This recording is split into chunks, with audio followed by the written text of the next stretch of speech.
I think it's a super exciting time where working on things locally with a community that's like tightly bonded to pick some stuff in the world that's not working and take it over for yourselves and do it differently. Like that's so fun. Welcome to The Feedback Loop, a Sino Global Capital podcast where we keep you in the loop about the most pressing issues in Web3 today. I'm your host, Mona Hamdi, a Harvard teaching fellow with 20 years of experience in nonprofit and sustainable development. I started using emerging technologies 15 years ago, working with remote peoples to create new economies based on the reversal of climate change.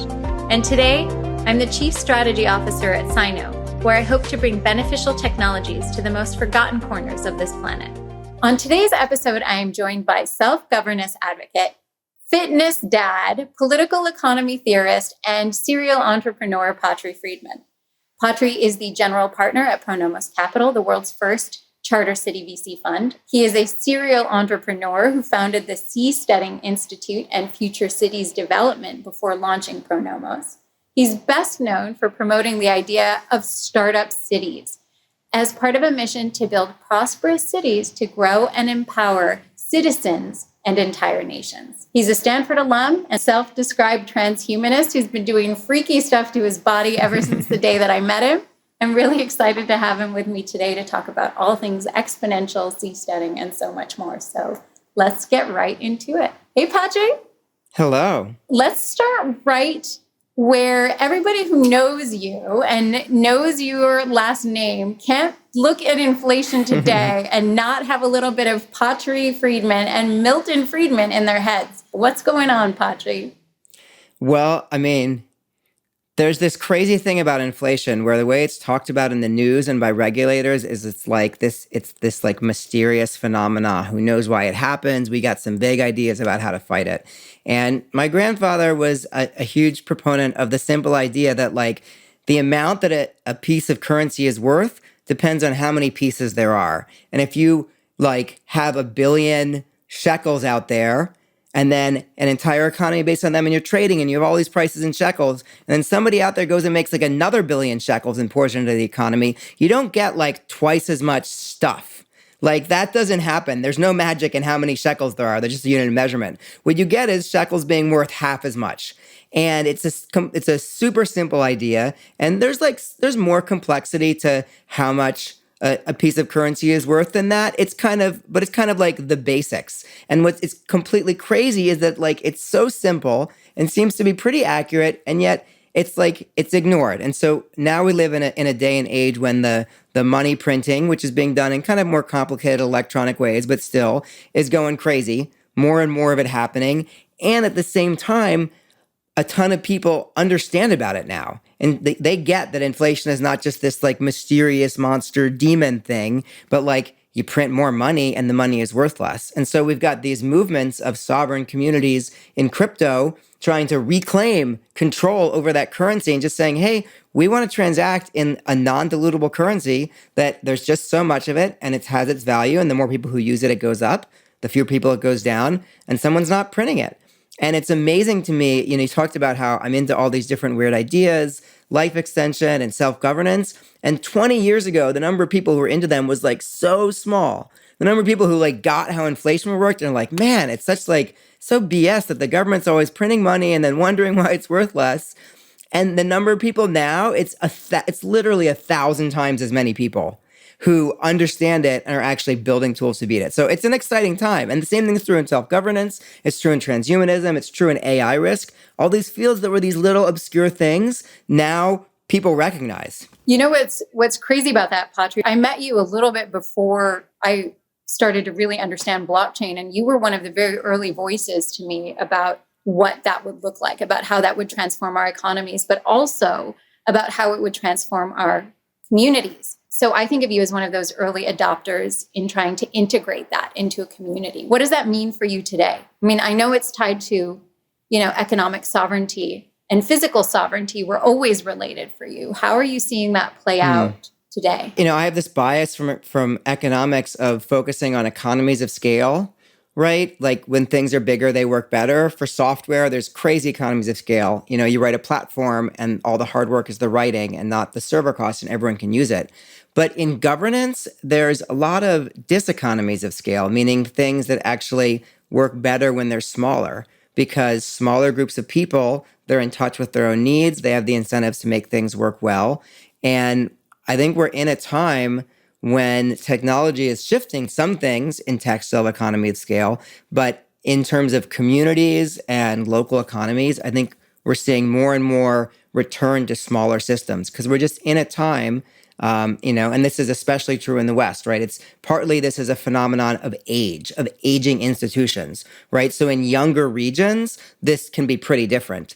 But in the West, we have just aging, failing institutions at the broader level. And so naturally, people are trying to take back control of the stuff that isn't working and do it themselves locally. So things like having local currencies that people transact in rather than global currencies, keeping the money in their local economy and using something that's not inflatable. One great thing about crypto is it makes it so easy to issue what's almost like equity in a company, that there's these new models where like all the different people who contribute, like the people who test a product, the early users, it's not just like the developers in the company, they're getting a slice of things. We can kind of create these reward structures where people who before their contribution was too small for it to be worth the time in an old system to figure out how to compensate them, now you can just throw them some tokens. And we're in the early stages of that. And it's exciting to see how it develops.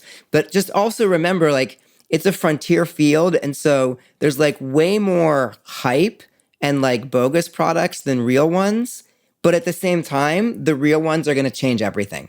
And I find that fun. Some people get turned off by it. I think it's really fun to play when it's like crazy things that are actually going to change the world and stuff that's totally bogus and you have to like figure it out. Talk to me a little bit about that, because that somewhere in there seems to be the birth of seasteading. I feel like I come from the intellectual circle in the Bay Area, picking like which weird ideas that seem crazy are actually like legit and worth pursuing. And so seasteading came from me just after college looking around and wondering where I should live, feeling like the US just does not operate according to my values. Like I happen to be a libertarian, but it really could be any minority political party. And then there's the values, and then there's just the quality or competence. The government was run like so much worse than an average like a T-Mobile. Like a T-Mobile's like not a great cell phone carrier here in the US. It's just kind of like a so-so, but it's still I get better service there. They have Starlink now, right? Aren't they like all cozy with Elon? Yeah, nice. We'll see. See, so they're competent.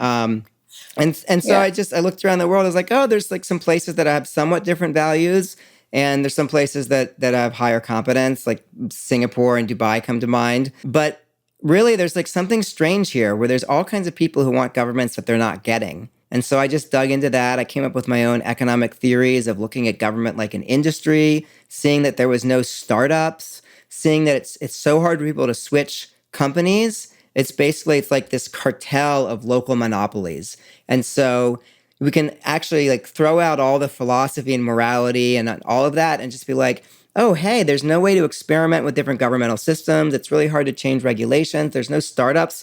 Like, of course, it doesn't serve people very well. And back then in the early 2000s, countries were not willing to do experiments. Like this was, we didn't have DIFC yet. We hadn't seen Hong Kong influence Shenzhen. And there was no crypto. And so I looked at the ocean as the place where we could try out new forms of government and do these experiments in these startup societies and find some better ways to live together, hopefully before the legacy systems completely collapse on us, which we're now seeing. So that's the genesis of seasteading. We heard a lot of talk about how technology was going to radically extend our markets, our lives, our communities, our ability to vote with nuance, to be seen and heard. Are we closer? Oh, I think we're a lot closer. I have this idea that the 21st century began in 2020, in that like for the first 2 decades, even while all of these trends and tech were out there transforming everything, the legacy system still kind of operated and clunked on in the same way. And like we as a species were mostly like, in denial that times were different. And with 2020 and the pandemic, it kind of like ripped off the mask and people were like, wow, actually, like we're in a different age. Things are different. And the number of people, like the mainstreamness of questioning the, kind of standard ways of doing, whether it's government or education or healthcare, that questioning went mainstream. And so I think it's like a fun and fascinating time now. In preparing for this, our team was really struck by how many times they would look at Seasteading and look at you. And this is, those early sort of community groups. So it was like TED way back when it was in Long Beach. It was Bill that was adjacent to TED, Burning Man, and also Ephemerile, right? So the idea that Seasteading was also associated with this, with the idea of a festival or a community and gathering of ideals seems to be tied to that. How are those ideals holding up in the world post 2020? Yeah, I actually had the idea for Ephemerile kind of like even before, at the same time as Seasteading. I got into this idea of starting new countries and taking seriously the idea of building on the ocean. And I think that ultimately building on the ocean is really expensive and difficult. And it's probably going to make sense, only for a smaller number of people in certain like niche markets. But what it did was it got the idea of starting new countries out there. It got millions of people exposed to wait, why can't we? If there's 100,000 people who all share some idea about a new way to live, why can't they actually do it? And so I think that was really effective. And the festival side was, hey, it's hard. I mean, I have a family, and I'm not just going to go move to some new place, right? Kind of like on a dime. And the idea of Ephemerile is maybe you go and live under a different legal system with a different community for a week to try it out, and then a week the next year. And if it's good, maybe it gets longer and longer, either gives you lessons that you can use to apply for society or actually turns into one.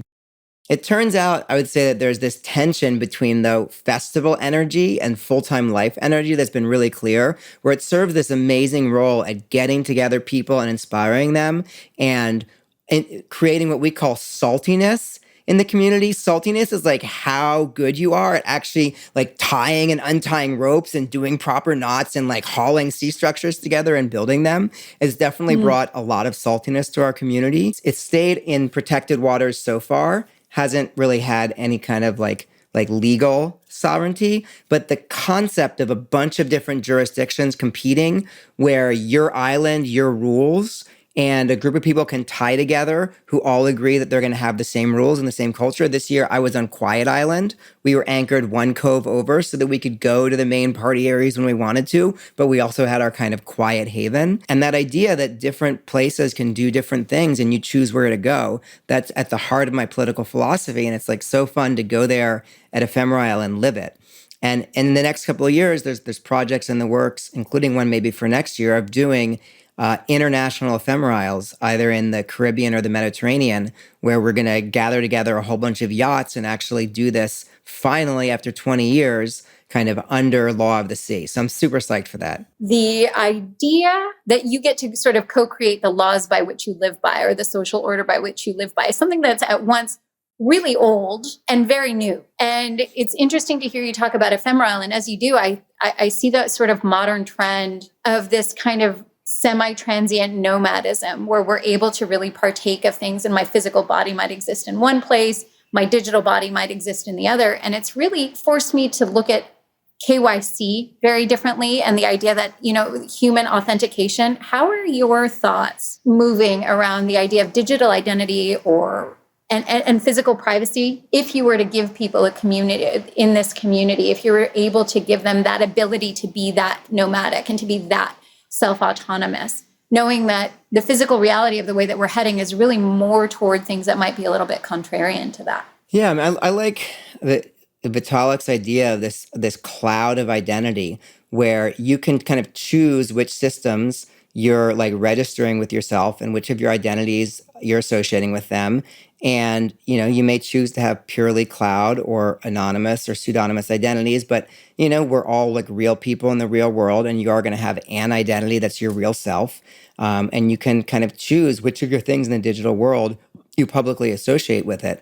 And there's really neat tools. So, for example, I work with the jurisdiction of Palau. They have a system of e-citizenship where the government goes and verifies you and does the KYC, for example, and then you can use your Palau digital ID to attest to the fact that you've been KYC'd to other entities and jurisdictions, to banks and crypto wallets.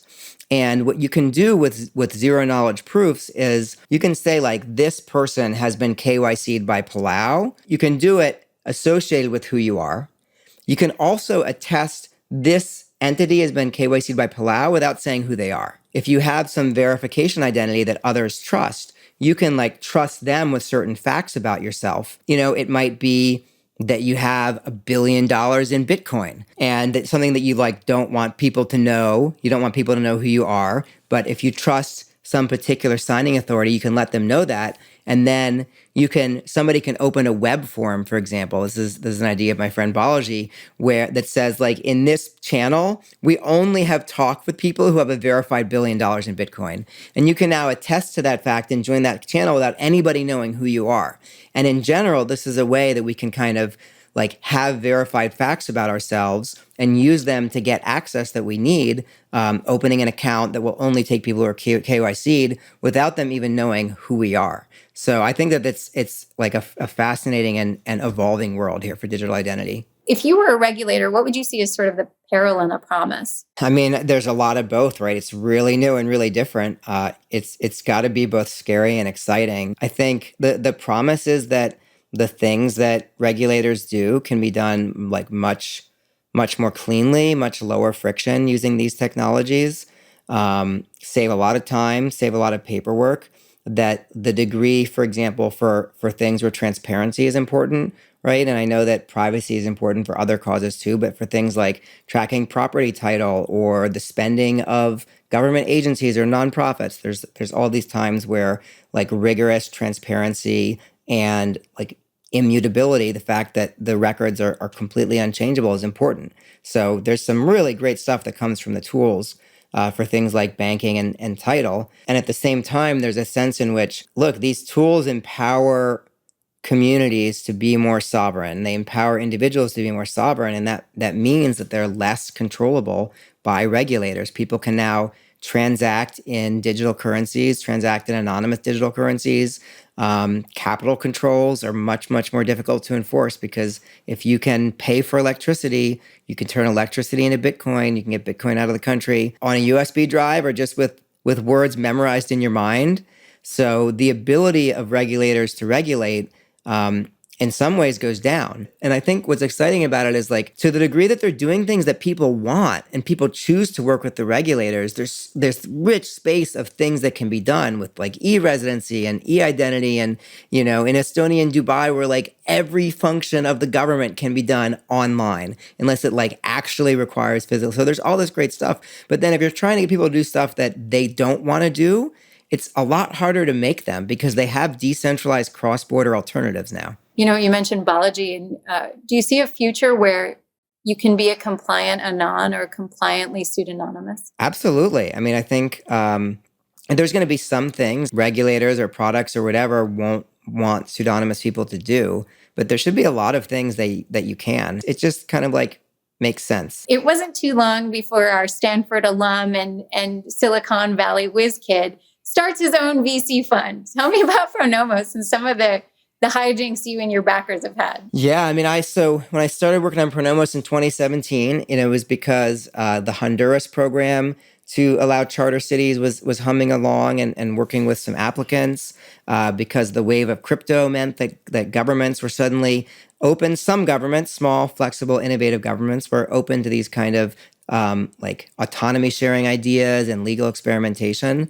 And it's exciting for me because these ideas are finally being really put into practice. These things I've been working on at that point for like 16, 17 years, suddenly there's like actually other like people out there building them, like people that I could like work with and fund. And that was super exciting. So I'd kind of been in a period of focusing on raising my kids. I'd gone back to Google for a while. And I kind of thought as the space kicked up, I was like, I'm going to have to go out there and like reinvigorate it and go out and like give a lot more of these like TED Talks and get people excited about it now that I think the time is right. And I went out there and I found like, no, actually the ideas had just been out there like compounding, like they're viral in the sense that like the R0 of hearing about seasteading, starting new countries, charter cities is greater than one. Like people hear it, they're like, this is freaking cool. And they tell like more than one friend about it.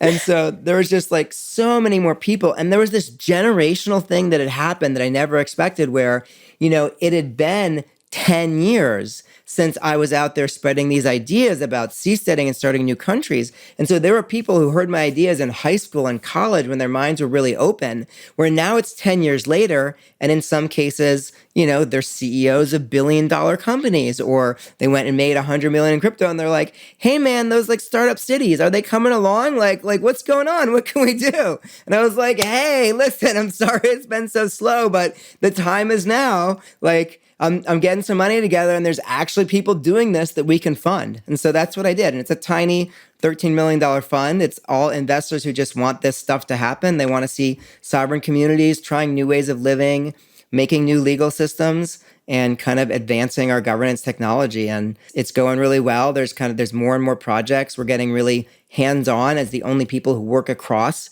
a bunch of these sovereign community projects. And we're kind of expanding our thesis and expanding our fund, and it's picking up. There's this feeling in my body of like I was trying to push this boulder like uphill for like almost 20 years, and it's now like it's gotten over some lip where like it's actually rolling downwards. Like it's not rolling downwards fast, but it's rolling downwards. And so instead of trying to convince people like, no, this sounds crazy, but it's not crazy. Like you're like when I've talked to people, it's like whatever country you're in, like it was started at some point, right? It was started new. And it's always so frustrating in America because it was so recently, right? Like 250 years ago, a bunch of people said, we want to try a new legal system. Like we want freedom from these old ways. Like, let's do it.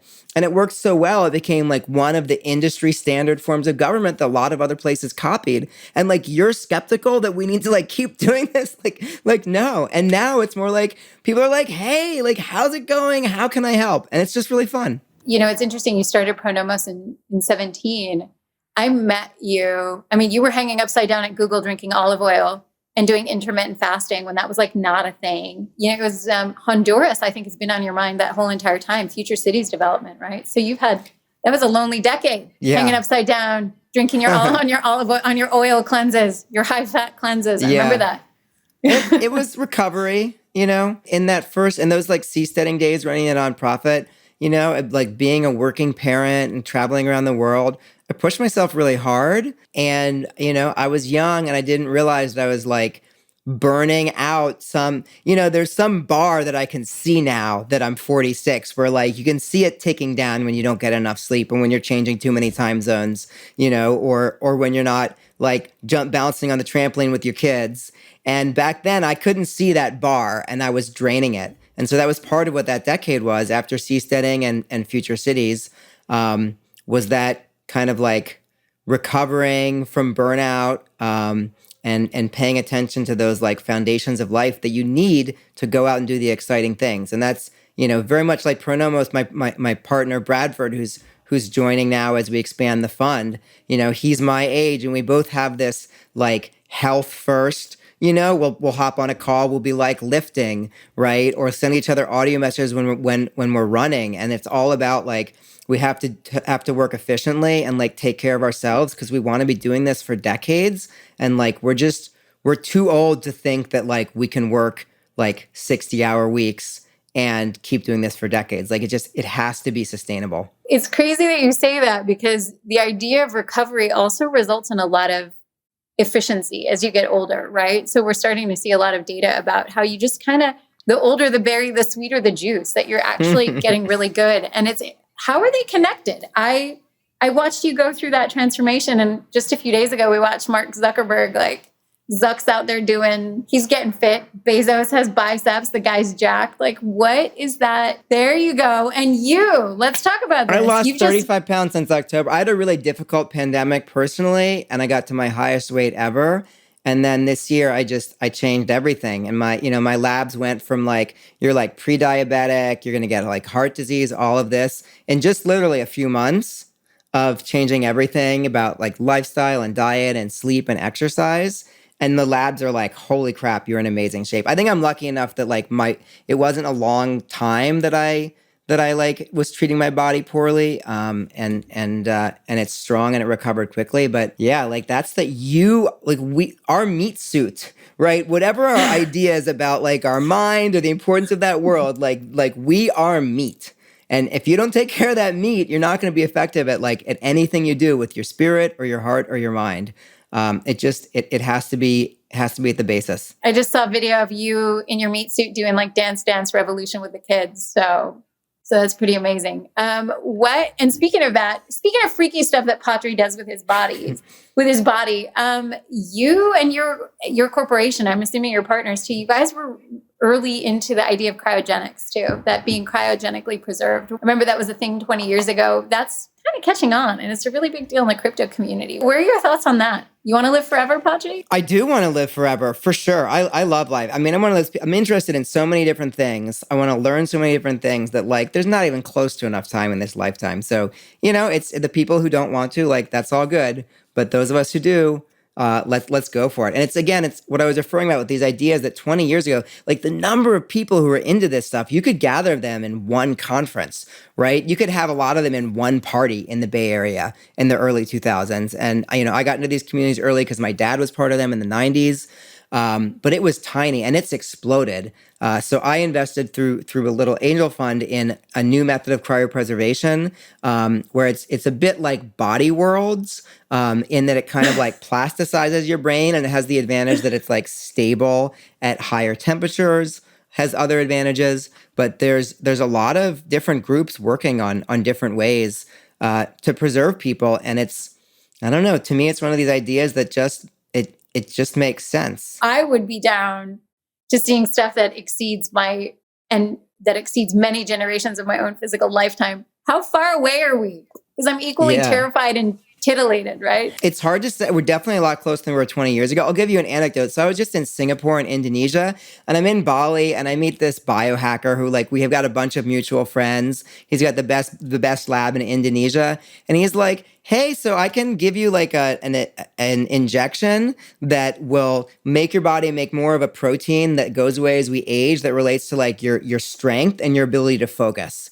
And he's not delivering this like large scale commercially. He basically develops it for like a smaller number of like high net worth clients. But he's like, hey, and so here I am just getting like offered to be, and it's like a genetic like modification kind of thing. I'm just being offered like a gene therapy jab to like help me like to extend my lifespan. And I'm like, wow, this is a really different world. So I'm letting like my friends who know a lot about it like vet it to decide whether to get it like next time. Of course, like I just like want to do it on the spot because it just seems fun and cool. But me I have too. the wisdom. Put the blue thing in my eye. It's do like, it. yeah, do it. Here we are. Right. Yeah. But I have the wisdom to be like, actually, wait, let me vet this a little Kids bit gotta first. go home. Yeah. But there's stuff like that that's happening. Like in peptides, or even simple stuff like our understanding of diet. Like you said, I was into intermittent fasting and keto stuff in the early 2000s, and now people are just kind of like confirming like more and more and more the like life extension benefits of regular fasting. It's probably the field where, when I talk about this multiplier of how it was 20 years ago versus now, how many dollars are committed to whether it's cryogenics or AI safety or life extension or sovereign communities, that with longevity is probably the most in terms of dollars, right? We've gone so far from when it's like people like just Peter Thiel, funding the early researchers, to now there's billions or tens of billions a year in research by big pharma companies on this stuff. So I think it's coming.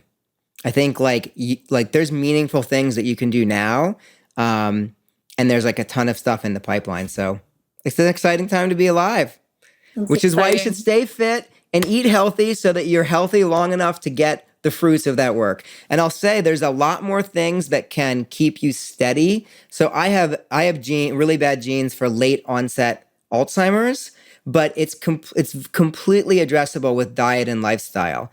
And what they're finding for the protocol for Alzheimer's is they can totally pause any of this accumulation of plaques with the right diet and supplements, but they can't yet reverse it.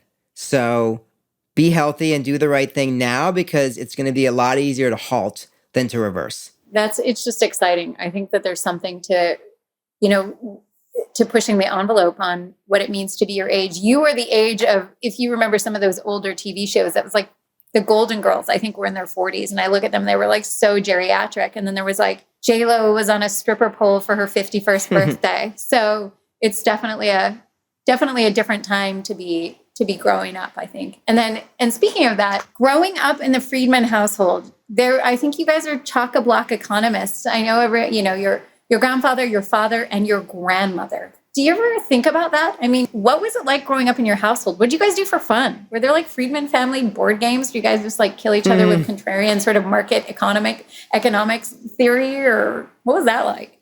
Yeah, I liked the board games for sure, but the older people not as much. I know my grandfather and I would love to go to the tide pools. So he had a condo in San Francisco and then a place up north along the beach. So going to the beach and the ocean and tide pools, shooting BB guns. Like we would just set up cans along a tree trunk, like right overlooking the Pacific. So it's like the backstop is like going out over the ocean. Definitely like a lot of debate, right? So it's just like this No, Chicago. You don't say. So shocking.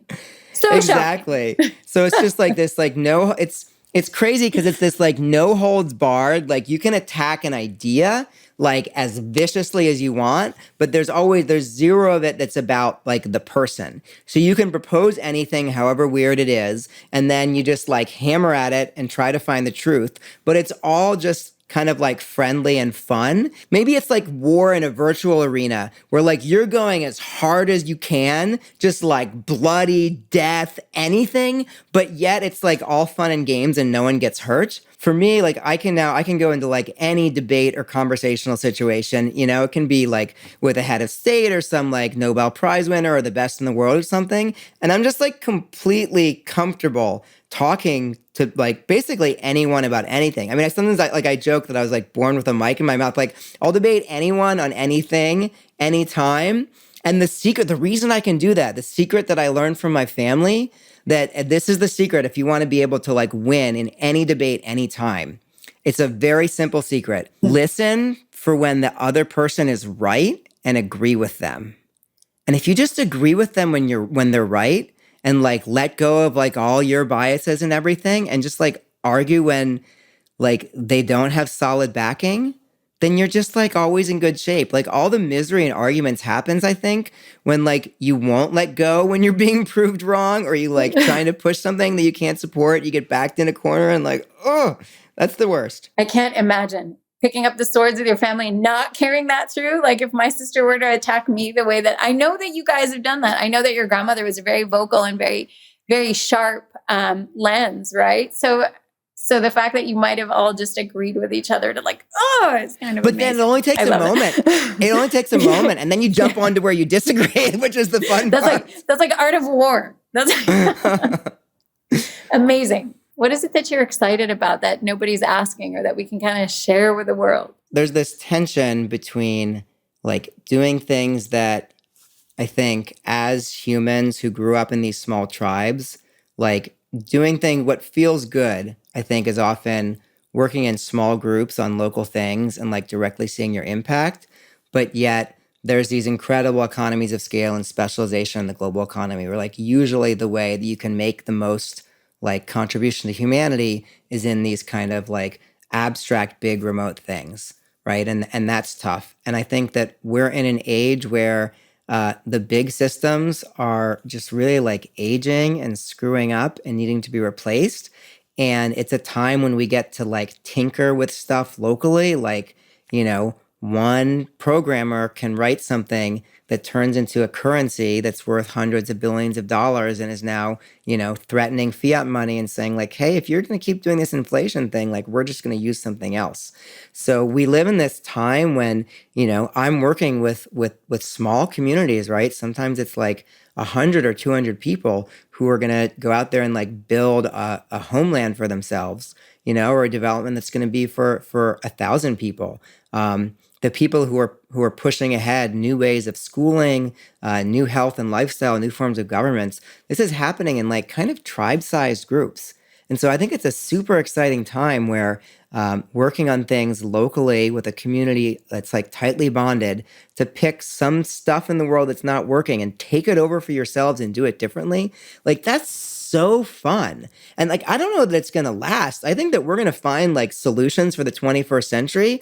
And then in all these local communities, and some of them are going to be the best, are going to get copied or get like centralized and standardized again, because then you get both like it's the new thing that works well and you get economies of scale. But like right now, today in 2022, like it's tinkerer time.